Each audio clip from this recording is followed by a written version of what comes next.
All right, everybody, welcome back to Crossover Thursday. Locked on Giants, Locked on Commanders. The New York Giants host the Washington Commanders on Sunday at MetLife Stadium. The Giants looking for their first win at home of the 2024 season. And David, let's talk about the keys Yeah. to victory for each side. We'll start with the Commanders.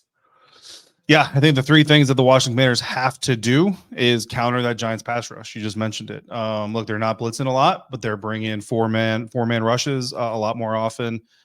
They're lining up with four down linemen a lot more often. Now, sometimes maybe guys dropping back and an off-ball linebacker or something like that is coming in. Certainly some things you can still do to kind of disguise those things. Sounds a little bit more simplistic, but when you have Brian Burns, Kayvon Thibodeau, and Dexter Lawrence, you can still kind of be simplistic and basically tell your guys, like, our best is going to beat your best.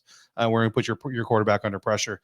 Left tackle position is a big question mark for the Washington Commanders this week. Brandon Coleman missed last week's game with a concussion. He is in concussion protocol. He was able to practice on Wednesday. So just like Tyrone Tracy, like, the big thing for Brandon now is Thursday, can they get him out there full? If he has no setbacks from the limited participation on Wednesday, then hopefully Thursday he can go full. If he can go full Thursday, maybe get cleared by Friday, or they may decide to slow roll it anyway, wait to do the full on Friday. And as long as he's symptom free, he'll be able to play. That's huge because Cornelius Lucas, the veteran left tackle that he's been rotating with, hurt his ankle last week. He didn't practice at all Wednesday. I don't think he's going to be available this weekend. So if Brandon can't clear concussion protocol, which there's nothing he can physically do about it himself, just to be clear, and Cornelius Lucas can't come back from that ankle, then you're looking at Trent Scott. And I'm a big fan of Trent Scott, but he's your third left tackle for a reason. And your third left tackle on the right side of the Giants defense is not going to be a good thing for Jaden Daniels or anybody involved. So definitely want to keep an eye on that left tackle position if you're a Giants fan. Second thing, they got to find the end zone. We all remember it. 7 field goals. Fortunately, it got the win last time. You can't try to do that again. They tried to do it against the Chicago Bears and darn near got bit for it, right? You can't do that again. We can disrespect the New York Giants on the outside all we want. You're not going to beat the New York Giants 2 games in a row, I don't think, only kicking field goals. That would be something that I don't think the NFL's ever seen. And then you got to contain explosive plays. I'm going to go deeper in this on my Friday episode for Commanders fans. But bottom line is, the New York Giants are the second lowest scoring team this season, but they're 11th in time of possession. So what that tells me is the Giants will actually run a lot of plays and mess up their own drives. They're essentially not going to get into scoring range, or they're not going to get into the end zone at least, and they'll put up just field goals. So as long as you're answering those with touchdowns, you're going to be fine. Part of that reason is because of how much they run. Despite the fact that they're trailing by as much as they are, despite the fact that they're losing as many games as they are, they actually only trail opponent rush attempts by 2. They're running the ball nearly as much as their opponents while they're losing the large majority of their game. Typically, you expect to see a much higher pass ratio from those teams. Now, part of that is Daniel Jones, 5th most rush attempts this year by a quarterback. So that certainly plays into this. But even with Daniel Jones, you would expect that rush margin to be much different. So it just kind of shows that this Giants offense is one that if you don't let them score, the number that I've put down is if you don't let them score in fewer than 8 plays on a drive consistently, you will be in position to outscore them at the end of the game. All right, sounds good. Now, the Giants this week will have a healthy kicker, fingers crossed, which they did not have. There you go. When they met the Commanders back in week 2. But for the New York Giants, key number 1, they have to get pressure on Jaden Daniels. As I mentioned before, Jaden Daniels has only been under pressure 36.7% of his dropbacks. The Giants lead the league in quarterback pressures. They lead the league in sacks. They got to get some of those. And against, a compromised Commanders offensive line, there is no reason why they can't at least get some more pressure than what Daniels has experienced. The second thing, and I mentioned this also at the top of the program, but I'll mention it again, they've got to stop the run. The Commanders have, I think, the 3rd best rushing offense. The Giants' run defense has been terrible.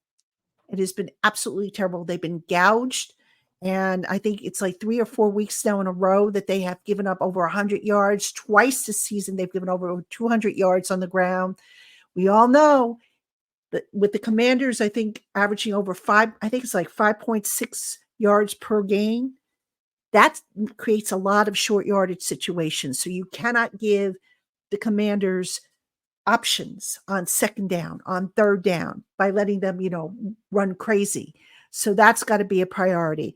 And then the other thing, my audience is probably going to say, here she goes again with the Daniel Jones hate. But folks, it's true. Daniel Jones has got to start playing about the X's and O's. Yeah. We all saw it on Monday night.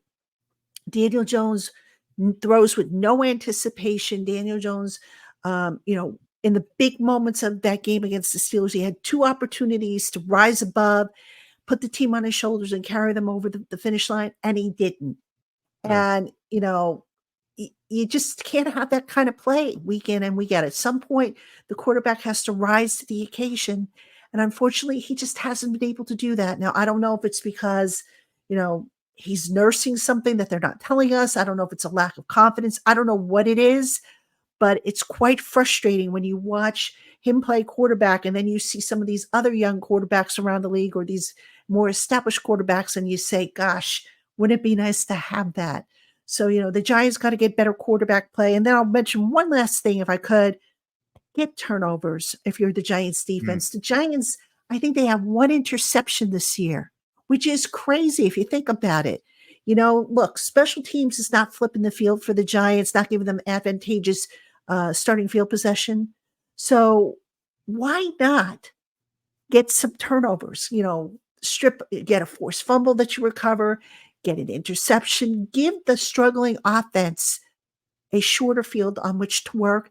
And who knows, maybe that'll be just the kickstart that they need to get on some kind of a scoring run and play better than they have. Because if you ask the Giants to drive all the way down the field, they can go, they're fine in between the 20s, but the red zone, longer fields, that's where the Giants fall apart and they need to get better production, especially if they get down in that red zone.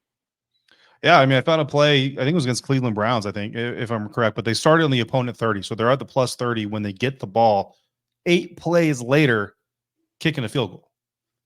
You can't do Ain't that. gonna You can't do do it. that in the NFL. You can't do Nope. that in the NFL. And you're 100% right, Patricia. The Giants -3 turnover differential, the Washington Commanders +4. So if you can flip those numbers, obviously Commanders fans don't want to see that. And I don't want to see it. I don't want to drive to New Jersey to watch the Washington Commanders turn the ball over all day. But if you can do that, if you're the Giants defense, then that's what you can do. Look, in the NFC squad episode, Patricia, I know you weren't able to make it because you're dealing with the short week after the Monday Night Football game. But Aaron Freeman, Locked On Falcons, for anybody who hasn't seen the NFC squad show, at the end of the episode, I asked him for a bold prediction. His bold prediction was the Giants upsetting the Washington Commanders. So Ooh. we'll see. We'll see. We'll see. I mean, look, in the past, the Giants have had Washington's number. I don't think Washington, Yeah. I think the last time Washington swept the season series was, I want to say 2021. But for the most part, the Giants have had success against Washington. Then again, this is not your grandfather's Washington Commanders team. This is a much, much better team with a better quarterback, better coaching, just all around better. And, you can't, if you're a Giant fan, you can't sit there and say, this is a gimme game. And it's not, folks. It definitely is not. But hopefully Aaron Freeman is correct. Remind me, I'll have to send him a thank you note after we're done taping here for picking the Giants.